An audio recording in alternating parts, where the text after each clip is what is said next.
март айы, мынау март туылды. Туыла салысымен құлын жабағы ортасы міне кетті. Одан март келді. Жасына толды. Тай болды. Тайдан кетті. Міне орталарында күздігін күз болады. Палтарашка дейсіңдер ғой? Міне палтарашка болады. Одан палтарашкадан өтіп 3 март келді ма?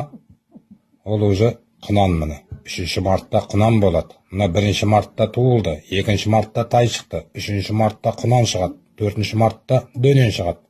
5 мартта бесті шығады. Сіздер жаңылысып жатсыздар арасында.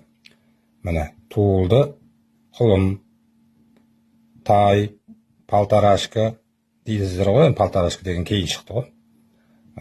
Одан кейін міне құнан. Туылған жылы мартта туылды міне. 2 март тай, 3